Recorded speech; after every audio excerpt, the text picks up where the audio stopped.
welcome back to the channel and of course to another video. Today's video is a follow-up to the part 1 of the Vectra problem. A couple of people have asked me what happened to it, is it fixed? The answer is yes, it is.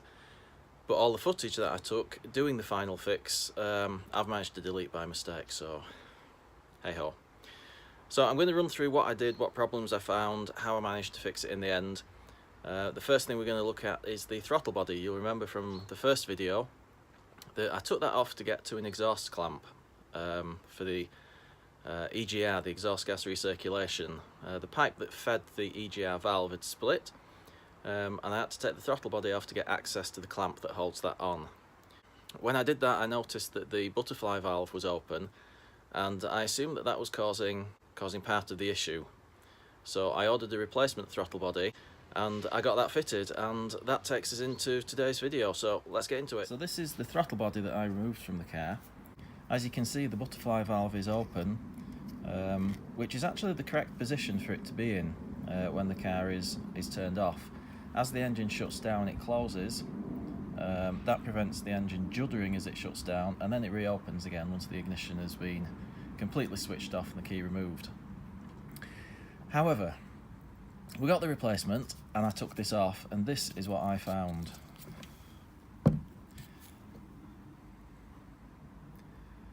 That there is the remains of the plastic electronic housing that controls the throttle body. Now what seems to have happened is when the pipe split and started releasing the hot exhaust gases, it's right next to this connector here, and it's just completely blown a hole in the housing. The electrical plug had to be cut off so I could remove it. It's almost like a plastic weld. It's all just stuck together. Now when this happened, it seems to have blown a fuse, a 10 amp fuse in the fuse box, which has also caused problems. So basically what I've done, I've taken the new throttle body that came with the plastic connector plug.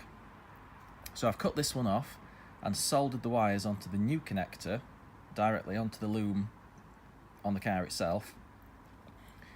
Refitted the new throttle body with a brand new gasket. So that's on, that's all okay. The blanking plate on the pipe ending for the EGR valve that's been removed, that blanking plate is still there, that's doing its job, that's fine. So we moved on to the fuse box, 10 amp fuse, we found that was blown. So we found a 10 amp fuse which had blown. The only reason I can think that was blown was because of the exhaust gases getting into the throttle body housing, into the electronics part of things. What I also decided to look at is the other problem that we had with the car. It was telling me that a parking light was out at the front on the left hand side. Now both those two side lights I've replaced in the past with LED bulbs, the cheap ones which are readily available on the internet. Now I was speaking to my dad some time ago when I was actually doing that mod for the first time, and he mentioned that there was a potential issue with LED bulbs on Mondeos, which could affect the cruise control. Now interestingly, the cruise control on the Vectra wasn't working. That could have been for a variety of issues. We were having problems with the car in general. But I decided it was worth taking a look, especially as we had a bulb error coming up on the dashboard, but all the bulbs were working. So I took the LED bulbs out, and this is what I found. Right, these are the two LED bulbs which I removed from the car. Now, these are the really cheap ones, which are readily available online. It's basically little bits of printed circuit board bonded together with SMD LEDs attached, and it simply plugs into the bulb holder in exactly the same way as a normal bulb would do. Now, what you can see just there is a resistor, and on this bulb here, which was in the passenger side, that resistor is missing, just there. If you look very carefully,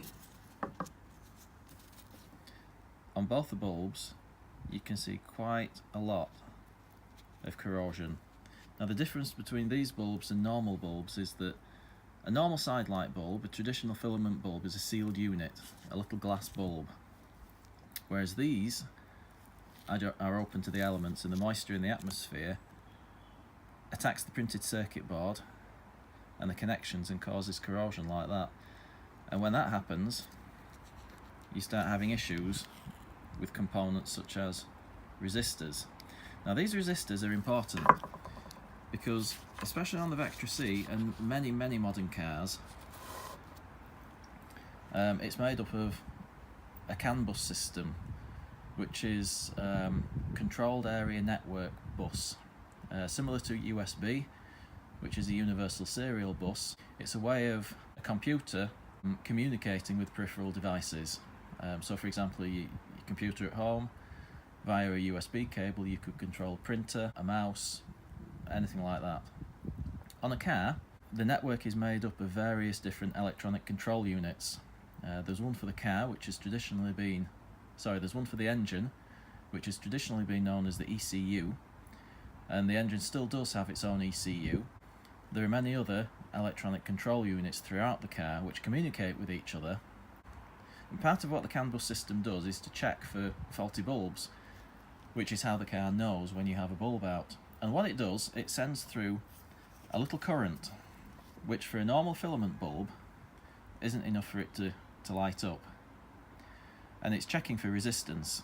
Now because LED bulbs have a much lower resistance and take dramatically less power to operate, that tiny test current is enough for an LED bulb to light up, and it won't show enough resistance for the car to detect that a bulb is there, and that resistor is there to provide the resistance that the car is looking for, so it knows the bulb is there in place and working.